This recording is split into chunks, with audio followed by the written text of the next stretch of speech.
si tenemos espacio, de tiempo, para poder hablar de todos estos versículos. Si no, pues para nosotros no hay problema. Siempre tenemos la oportunidad de hablar de la Escritura y no vamos a la carrera. Y dice la palabra del Señor: estaba cerca la Pascua de los judíos, y subió Jesús a Jerusalén, y halló en el templo a los que vendían bueyes, ovejas y palomas, y a los cambistas ahí sentados. Y haciendo un azote de cuerda, echó fuera del templo a todos, y las ovejas y los bueyes, y esparció las monedas de los cambistas, y volcó las mesas. Y dijo a los que vendían palomas: quitad de aquí esto, y no hagáis la casa de mi padre casa de mercado. Entonces se acordaron sus discípulos que está escrito: el celo de su casa me consume. Y los judíos respondieron y le dijeron: ¿qué señal nos muestra ya que haces esto? Respondió Jesús y les dijo: destruid este templo, y en 3 días lo levantaré. Dijeron luego los judíos: en 46 años fue edificado este templo, y tú en 3 días lo levantarás. Mas él hablaba del templo de su cuerpo. Por tanto, cuando resucitó de entre los muertos, sus discípulos se recordaron que había dicho esto, y creyeron la Escritura y la palabra que Jesús había dicho. Estando en Jerusalén en la fiesta de la Pascua, muchos creyeron en su nombre, viendo las señales que hacía. Pero Jesús mismo no se fiaba de ellos, porque conocía a todos y no tenía necesidad de que nadie le diese testimonio del hombre, pues él sabía lo que había en el hombre. Vamos a orar. Señor, te damos gracias por tu palabra en esta hora. Pedimos, Señor, una bendición especial para que tu Santo Espíritu nos pueda dirigir en la reflexión de tu palabra, y que no podamos atesorar en nuestra vida y la ponemos en práctica, Señor, cada día. En el nombre de Cristo Jesús, amén y amén. Bueno, después recuerdan que en el domingo pasado estuvimos viendo el primer milagro de Jesús. En el Evangelio de Juan solamente hay 7 milagros. No hay más, son 7 milagros. Es decir, que se registran en ese Evangelio. En los demás Evangelios hay más milagros, porque el propósito de Jesús en este libro no era tanto hacer milagros, sino que pudieran reconocerlo a Él como el Rey de Reyes y Señor de Señores, en su humanidad y también en su divinidad. Ahora, y también el propósito de Jesús en este libro es para que todos pudieran creer en Él. Ahora, el primer milagro que hizo Jesús en las bodas de Caná, pues fue un milagro que su madre, ¿no?, casi que llegó casi que lo obligó a hacerlo, ¿verdad? Porque ahí no iniciaba su ministerio. El ministerio de Jesús todavía no iniciaba ahí. Bueno, tuvo que hacer ese milagro con el propósito de resolver un problema. Más sin embargo, este no era el inicio del ministerio de Jesús. Ahora, luego dice la Escritura que, bueno, él, después de que hizo este milagro, pasó de esa boda en Caná. Bueno, él estaba, en el versículo 12 dice que descendieron a Capernaum, y su madre y sus hermanos y sus discípulos estuvieron ahí no muchos días. Pasado este tiempo, decidió Jesús subir a Jerusalén. Entonces vemos el esquema geográfico en el contexto donde se mueve Jesús. Canaán, luego lo encontramos en Capernaum y luego decide subir a Jerusalén. Y en el versículo 13 dice que estaba la Pascua de los judíos. Bueno, esto es trascendental, que al inicio de su ministerio, pues Jesús subiera a una fiesta judía. En los otros evangelios Jesús no empieza con esta fiesta, empieza en los otros evangelios, su ministerio Jesús lo empieza de otra manera. En los evangelios sinópticos empieza Jesús predicando en otros lugares, pero aquí lo vemos que sube a una fiesta judía a Jerusalén.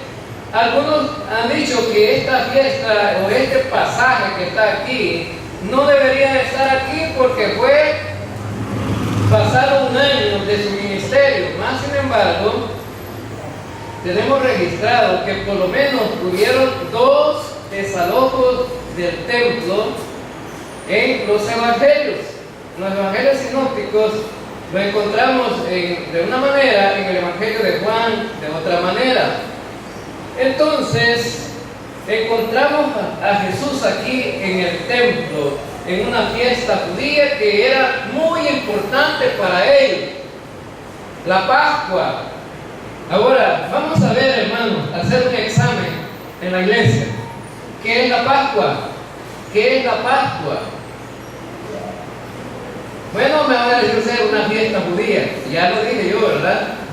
Pero ¿qué significado tiene esta fiesta para ellos, para los judíos? La salvación de Egipto, la salida de la salvación de la salida de Egipto. Recuerden que cuando el pueblo de Moisés intercedió por los judíos, iba a Faraón y le decía: déjalos ir, porque el pueblo que quiere ir al desierto a adorar a Dios. Y dice que Faraón, Dios le endureció el corazón para no dejarlos ir así por así. Es decir, bueno, entonces hubieron unas plagas. Recuerden que en ese contexto hubieron unas plagas. Y la última plaga, ¿cuál fue? La muerte de los primogénitos. Entonces Dios le ordenó a Israel pintar los dinteles de las puertas para que los primogénitos de Israel no murieran. Solo los que no tuvieran las puertas pintadas iban a morir. Entonces ellos celebraron una comida de emergencia ahí. En medio de esta dificultad que iba a pasar, la muerte era inminente, nadie se podía escapar de aquellos que no tuvieran los dinteles de las puertas pintadas. La muerte iba a pasar por ahí. Y Dios le ordenó a ellos: hagan una comida. Y esta comida era un cabrito que iban a hacer con hierbas amargas. Y esto amargo significaba el sufrimiento, el dolor, la tristeza de un pueblo que había sufrido muchos años en cautiverio, de un pueblo que los maltrataba. Y ellos celebraron esta fiesta con la maleta en los hombros, es decir, como que iban de huida, pues, como que iban de emergencia. Entonces Dios le ordenó a ellos, después de la liberación de Israel, de Egipto, Dios le ordenó que esta fiesta siempre la iban a celebrar para recordar la liberación del pueblo. Y por eso es que los judíos tenían o le daban mucha importancia a esta fiesta. Y en este pasaje, bueno, Jesús va a aprovechar a las multitudes que llegan de todas las regiones.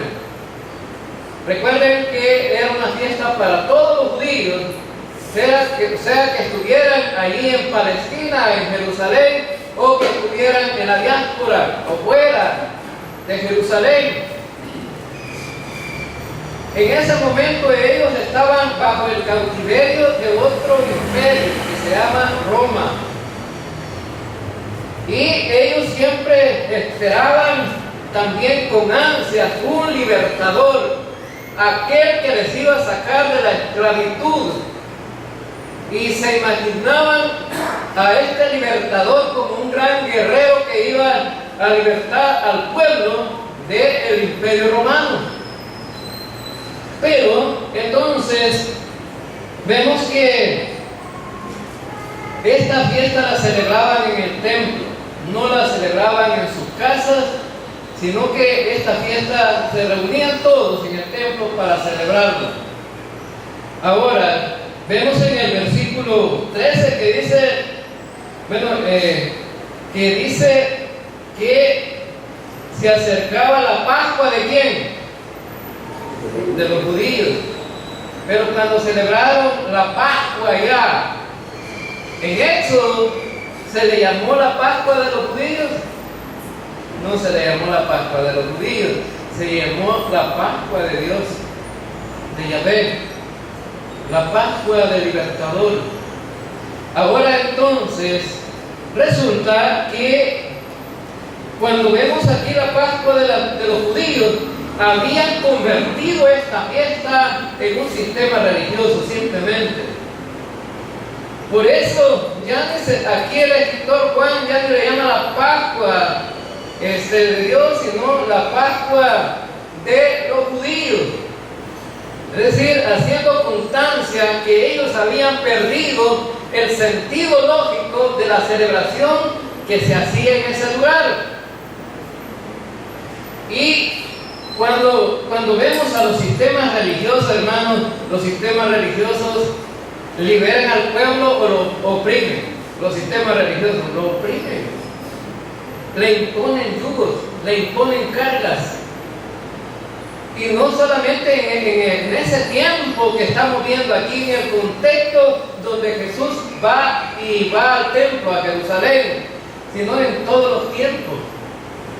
Los sistemas religiosos han tenido cautivos a todos aquellos que buscan a Dios. Por ejemplo, los judíos siempre mantuvieron al pueblo cautivo de un sistema religioso que ya para ellos era de mucho orgullo, más sin embargo para Dios ya no tenía significado, porque habían convertido a través del sistema religioso en algo que se había paganizado. Y las religiones de hoy, este tiempo, están igual, hermanos. Hay religiones que también tienen paganizada, a través de un sistema religioso, la conducta y la vida de los fieles. Y vemos aquí, entonces, en el versículo 14, y halló en el templo a los que vendían bueyes, ovejas y palomas, y a los cambistas allí sentados. Bueno, estos tenían un mercado dentro del templo. Estaban los que vendían bueyes, estaban los que vendían ovejas, estaban los que vendían palomas, y además de eso estaban los que cambiaban el dólar, ¿verdad? Antes recuerdan ustedes que aquí en El Salvador, allá en San Miguel, en un parque se ponían los cambistas. La gente iba a sacar su chequecito que le enviaban de Estados Unidos y llegaban de los salvadoreños y le cambiaban el cheque por un valor menor esa era su ganancia. Y le llamaban también mercado negro a este sistema de cambio, porque la gente hacía muchas tranzas ahí que no eran legales. Ahora entonces, este sistema religioso de los judíos en ese tiempo también era algo parecido. Los que venían de lejos a adorar al Señor al templo no podían venir cargando la ovejita o traer la vaca o el buey gordo, ¿no? Para sacrificarlo. Era mucho sacrificio, mucho costoso, mucha dificultad traerlo de lejos. Entonces ellos decidían comprarlo ahí, en Jerusalén, pero no había un tianguis donde se podía ir a comprar. ¿A dónde estaba el tianguis, hermano? En el templo, ahí estaba. Y cuando Jesús vio esto, se indignó y dijo: qué barbaridad, ¿verdad? Esto no puede ser así. ¿Y sabe cuál es la razón del enojo de Jesús? No por tanto que vendieran las cosas ahí, sino más bien por la injusticia que se daban ahí. Si usted venía de lejos y compraba el corderito ahí, se lo daban caro. Y no aceptaban la moneda que usted traía de lejos. Allá traían la moneda romana, la que habían ganado ahí trabajando, ¿verdad? Traían la moneda romana, pero en el templo no recibían moneda romana porque tenían una imagen y esa era idolatría. Entonces ellos tenían su propia moneda en el templo, una moneda que simplemente circulaba ahí en ese medio. Y cuando venían aquellos con una moneda extranjera, ¿qué hacían? Cambiaban su dinero ahí para poder comprar la ovejita, el buey o la paloma que podía ser sacrificada. Cambiaban el dinero primero porque no le aceptaban el dinero de los romanos ahí. ¿Y quién era que hacía esto, hermano? ¿Eran los negociantes, los comerciantes de la ciudad que hacían esto? No. El problema más grande es que dentro de ese círculo eran los sacerdotes, los principales de la iglesia, los que estaban haciendo el negocio. Ahora, hermano, ¿se hacen negocios dentro de la iglesia hoy en este tiempo? Sí, se hacen negocios. Ahora entonces, y se fija aquí, por ejemplo, en la iglesia popular, ¿cuál será el negocio? La iglesia popular. Bueno, se venden estampitas, se venden escapularios, se venden amuletos, se vende la magnífica, se vende aceites consagrados, agua bendita, se vende de todo, ¿verdad? Y si usted quiere sacar las brujerías de su casa, por ahí venden agua bendita. ¿Pero va a funcionar a los creyentes? No, hermano, sería ignorancia, ¿verdad? Entonces, ¿y dentro de las iglesias evangélicas habrá negocio? Pues sí, también. Hay negocio, se vende el pan santo, el maná santo, el aceite santo, pañuelos ungidos, se vende de todo eso también. Y sabe que simplemente de la iglesia popular a la iglesia evangélica solamente se trasladaron los creyentes y siguieron haciendo lo mismo. Porque, por ejemplo, en Semana Santa, ¿qué es lo que venden ahí en la iglesia popular? Algodones con perfume. ¿Y qué es lo que cree la gente con esto? Lo compro porque cuando tengo un dolor de cabeza, yo simplemente me lo paso aquí y se me quita el dolor. Esa es la creencia. O me duelen los oídos, agarro un pedacito del dolor, me lo pongo, me tapo los oídos, se me quita el dolor de oído. Esa es la creencia. Y se lo digo porque yo vengo de ahí. Yo era el encargado de vender algodones allá, ¿verdad? En mi pueblo. Era el encargado de vender los algodones. ¿Y sabe cuál era la gracia, hermano? Cuando se le echaba perfume al algodón y se pasaba sobre el cuerpo de Cristo que estaba ahí, ¿verdad? Eso era todo. Ahora, entonces, yo era el que vendía los algodones con otras dos señoras. Ahora entonces, vemos que dentro de las iglesias evangélicas también se cambiaron de los algodones a los pañuelos ungidos. Si usted compra un pañuelo ungido, se lo pasan por la cabeza, se le quita el dolor. Simplemente la idea es la misma idea, hermano, la misma práctica, solamente que el material es diferente. Allá le echan perfume, aquí le echan aceite.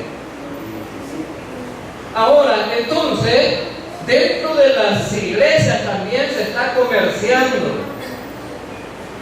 Y un hermano que falleció hace algunos años, antes de morir, yo lo fui a asistir y me dijo: hermano, quiero que me diga la verdad de todo esto, porque yo ya estoy a punto de morir y quiero saber la verdad de todo esto. Hermano, yo no lo voy a engañar, le voy a decir la verdad.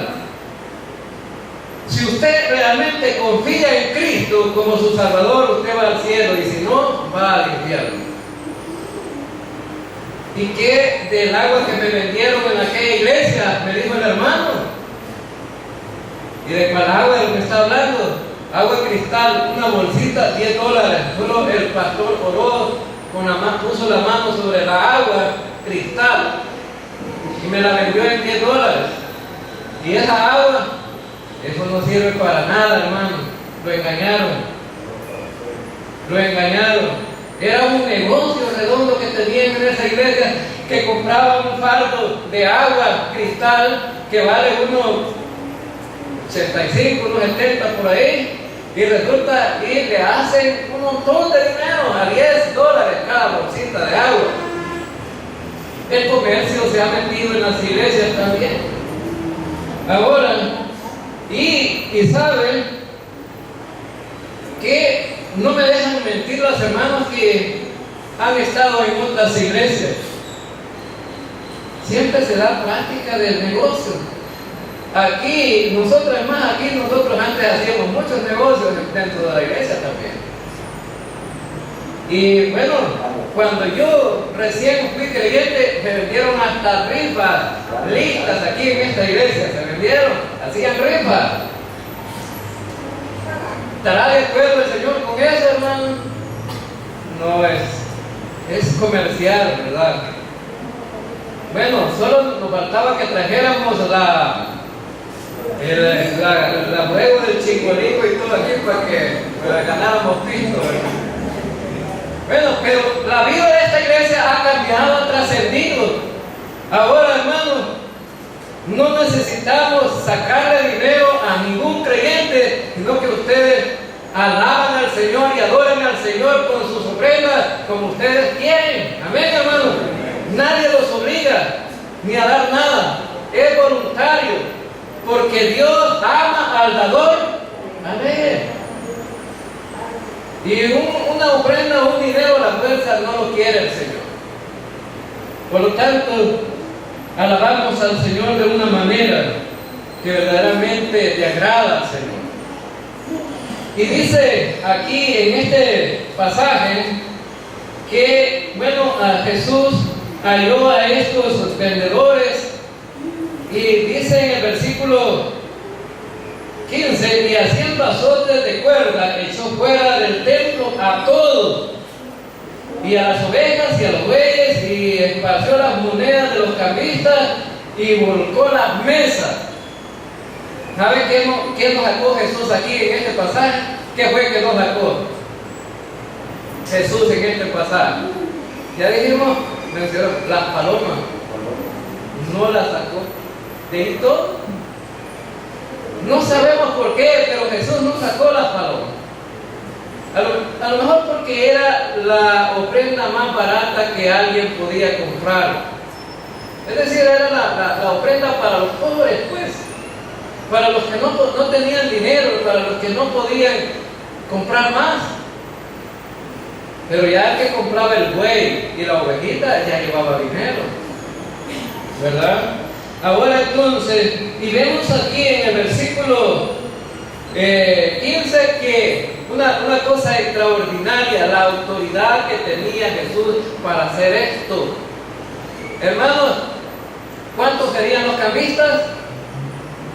¿Cuántos serían los vendedores de ovejas? ¿Cuántos serían los vendedores de toros? ¿Cuántos serían los que estaban ahí, negociantes, comerciantes? Me imagino que no era uno solo, sino que muchos.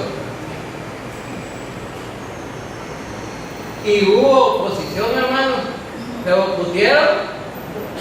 No se opusieron. Si hubiera sido en El Salvador, dijimos, echémosle la vaca a este Jesús, ¿verdad? Si hubiera sido en El Salvador, hubieran dicho, echémosle la vaca entre todos y nos sacamos de aquí para que no vengan con ideas raras. Pero nadie se lo puso. ¿Y saben por qué, hermano? Porque Jesucristo es el Rey de Reyes y Señor de Señores.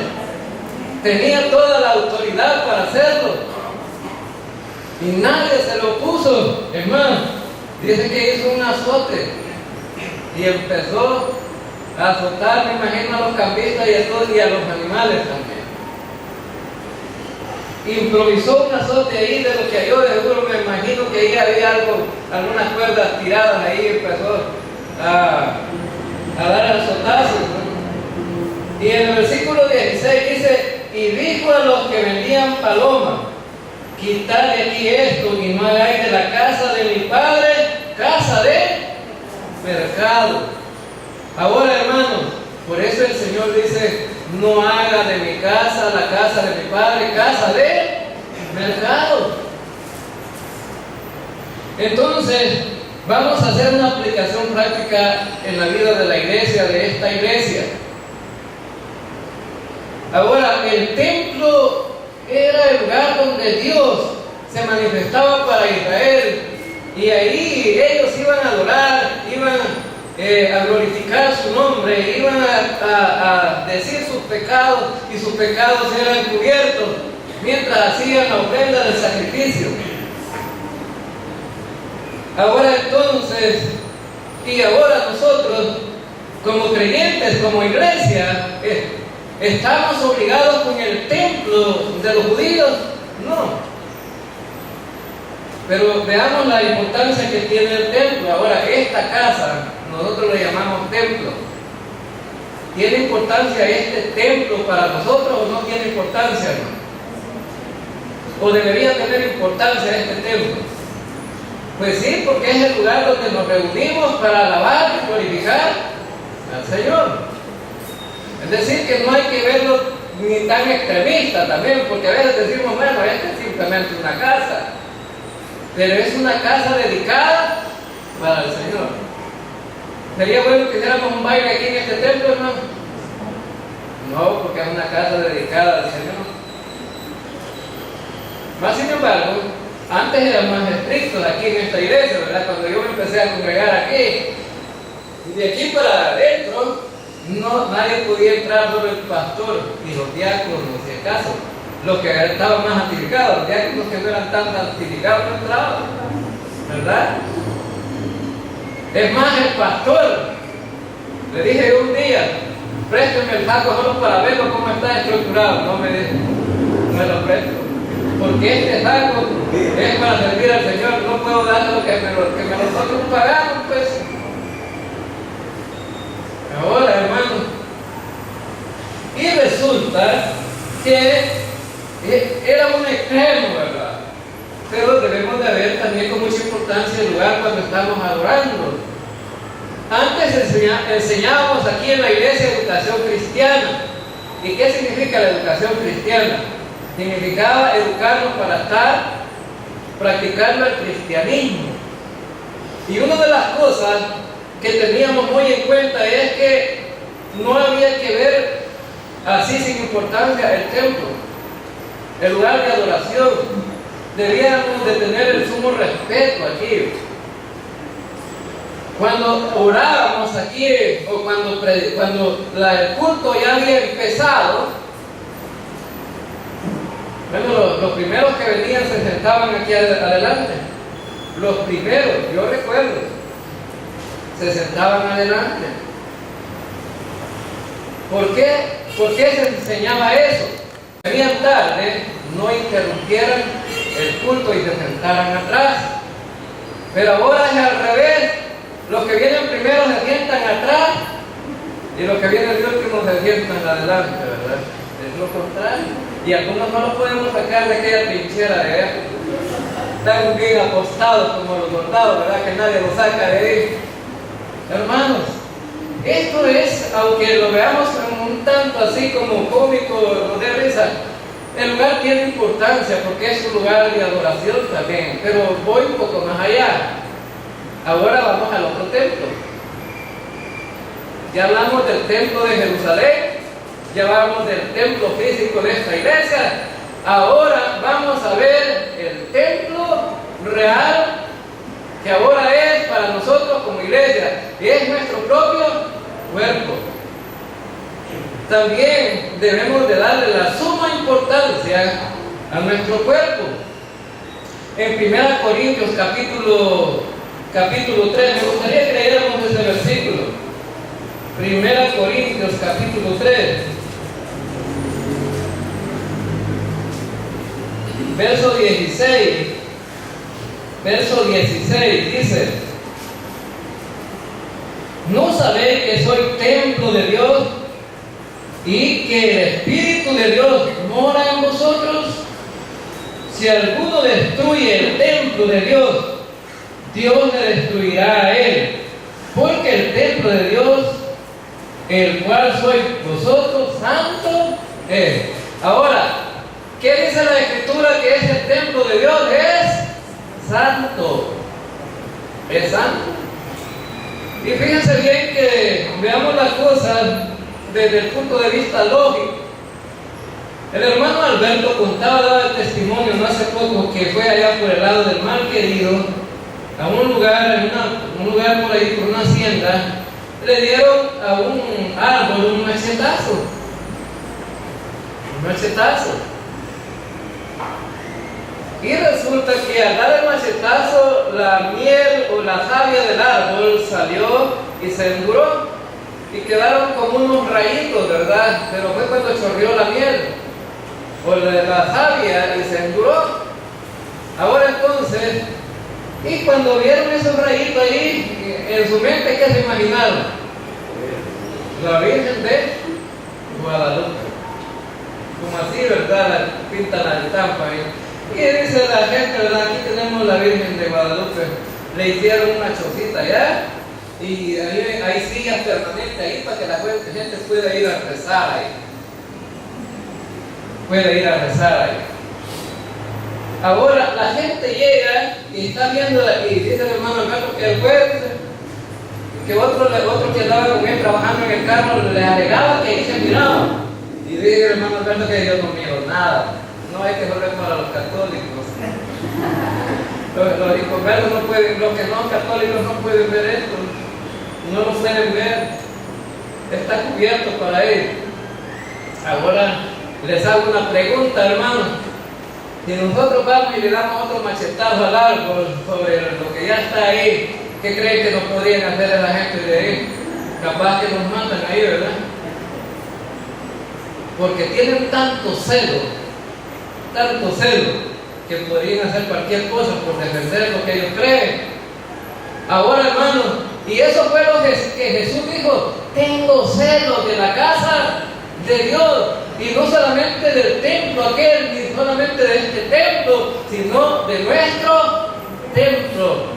Dice que nuestro templo es santo, por lo tanto, nosotros debemos de tener cuidado qué hacemos con este templo.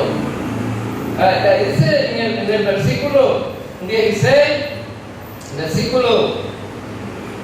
dice claramente que soy templo de Dios, en el cual el Espíritu de Dios mora en vosotros. Entonces el Espíritu Santo está morando dentro de nosotros. Por lo tanto, debemos de tener cuidado cómo tratamos este templo. Y dice aquí en el versículo 17: Dios destruirá a aquel que destruya su templo. Ahora pensemos, ¿cómo le podemos destruir nuestro templo, hermano? Este cuerpo, ¿cómo lo podemos destruir? De muchas maneras, ¿verdad? Y sobre todo el pecado nos lleva a destruirlo. Pero Jesús tenía tanto celo de la casa de Dios que llega ahí en el versículo 17, dice: entonces se acordaron sus discípulos que está escrito: el celo de tu casa me consume. El celo de tu casa me consume. Entonces, hermano, Dios está siempre atento cómo vivimos nuestra vida como creyentes. Siempre está ahí viendo cómo vive cada creyente. siempre está viendo, bueno, que con celo, cómo nosotros tratamos a este templo. Y es más, hermanos, cuando usted tiene invitados en su casa y usted quiere decir algo a la esposa o a su hijo, lo llama aparte para que los demás no oigan. Y le dice, y platican en secreto allá, para que los demás no oigan. Y si es un regaño que le va a dar el esposo a la esposa, se lo dice querido allá, casi en secreto. Y si es al hijo, igual, para que los demás no oigan. Y entonces, aparentemente se ve como que las cosas están normales bien, ¿verdad? Porque el invitado no puede saber lo que está pasando en esa casa. Ahora, hermano, pero nosotros no tenemos ni siquiera el gran temor de hacer cualquier cosa con nuestro templo, sabiendo que el Espíritu Santo está morando dentro de nosotros. El que está viviendo ahí es el Espíritu Santo. A la diferencia a nosotros y el Espíritu Santo es que el Espíritu Santo lo sabe todo. Amén, hermano. Y sabe cómo vivimos. Él sabe. Él sabe cómo actuamos. Dicen que cuando yo iba a ir a trabajar durante 2 meses a la escuela, se afligieron los jóvenes de la iglesia. El hermano pastor va a estar en la escuela. ¿Y por qué sería que se afligieron? ¿Por qué sería que se afligieron? Y estaban hasta temblando. El hermano pastor va a ir a la escuela. Me imagino entonces que se portaba mal, ¿verdad? Para que temblaran. Pero ahora se han portado bien. Aquí los ando al ojo, miren. A todos los creyentes de esta iglesia los ando ahí, ¿verdad? Con la mira puesta. Y aunque me miren ahí que me hago el loco, yo siempre ando observando. Ahora, más sin embargo, dice el Señor, yo tengo celo por la casa de Dios. Y dice aquí en el versículo 18, y los judíos respondieron y le dijeron, ¿qué señal nos muestra ya que haces esto? Es decir, ¿qué era lo que había hecho Jesús? Tuvo autoridad y sacó, le dio vuelta a todo aquello, hizo, botó las monedas y sacó los animales. ¿Y qué autoridad tienes para hacer esto? Bueno, y dice el Señor aquí, en este pasaje, dice en el versículo siguiente, respondió Jesús y le dijo, destruir este templo y en 3 días lo levantaré. Destruir este templo y en 3 días lo levantaré. Bueno, los judíos siempre han pedido señales, ¿verdad? Los judíos hasta no ver, no creer. Siempre andan pidiendo señales. Los griegos, no, ellos sabiduría, ¿verdad? Pero los judíos señales. Y ellos dijeron, bueno, si ya nos sacaste de aquí, hiciste todo lo que quisiste, ahora decimos con qué prueba nos da para que tengas autoridad para hacer esto.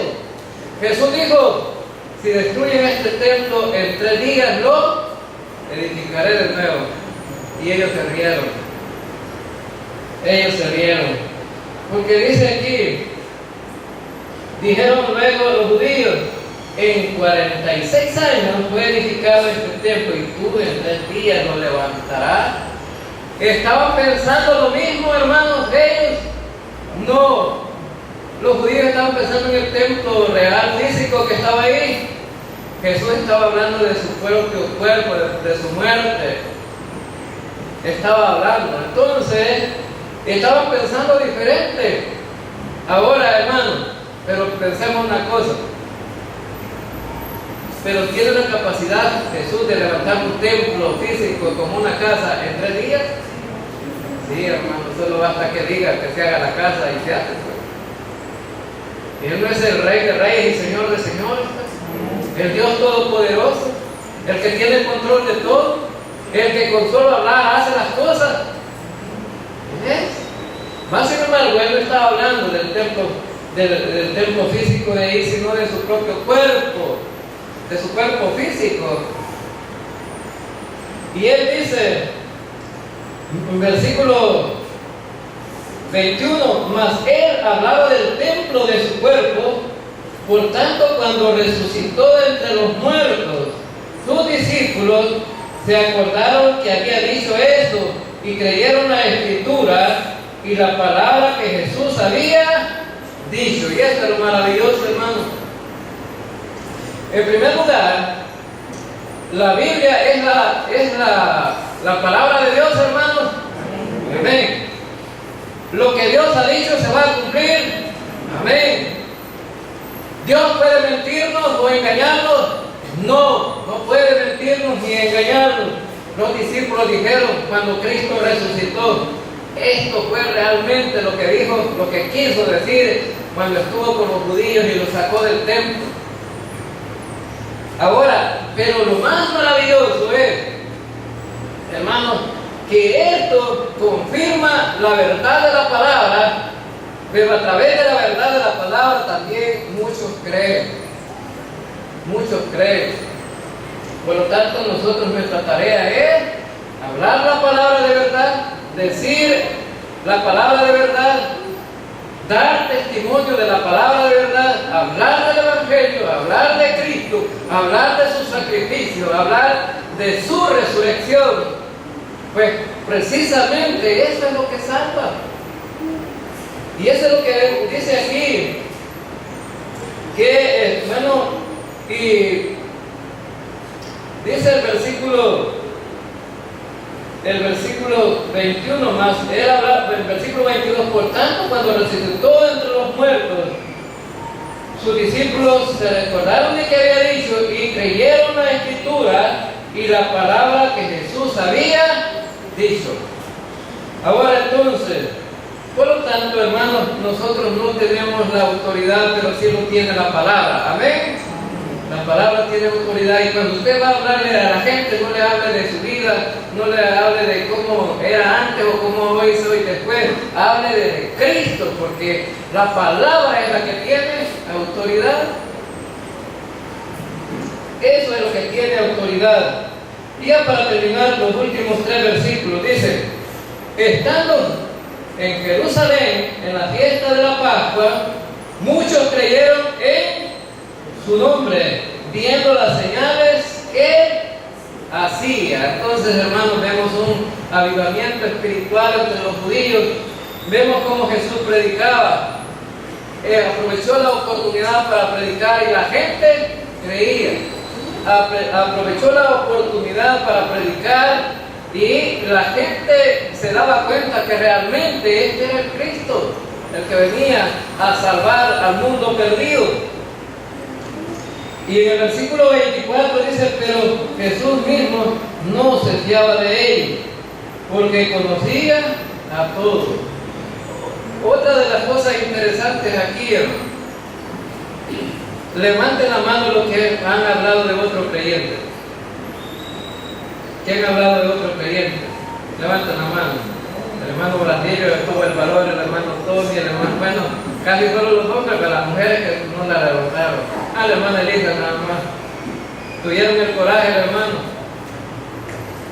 Hermano, y aunque las mujeres no la levantaron, yo sé quién ha hablado. Yo sé quién ha hablado. Porque a Dios no lo puedes engañar, hermano. Que dice que lo sabe todo Jesús, hermano. Bueno, Jesús dice que lo sabe todo. Y aunque le dio pena levantarlo, Jesús sabe. Yo no sé, pero Jesús sí sabe. Ahora entonces, vemos que entonces de Jesús no nos podemos esconder, hermano. Y por eso es que es ilógico que un creyente, llamándose creyente, viva como que no es creyente, porque de todas maneras Dios lo está viendo, Jesucristo lo está viendo, el Espíritu está viendo y da testimonio de quiénes somos realmente. Entonces, fíjense bien, hermanos, que no podemos engañarnos. Por lo tanto, la vida como creyente debe ser espontánea, sincera. Siempre debe estar como la bandera del creyente debería ser la verdad y no el engaño y la mentira. Porque cuando mentimos nos engañamos primero a nosotros mismos. Ahora el versículo 25 dice, y no tenía necesidad de que nadie le diese testimonio del hombre, pues él sabía lo que había en el hombre. Cristo lo sabe todo, hermano. Él es el Dios todopoderoso, el Dios omnipresente, el Dios omnipotente, el que vive en el corazón de todo el ser humano. Y antes de ver la apariencia, Cristo ve lo más profundo de los pensamientos y las intenciones del corazón. Por eso nadie se puede esconder de Cristo. Por lo tanto, démosle la honra y la gloria a Él, porque nuestro corazón está abierto delante de Él para ver lo que realmente somos.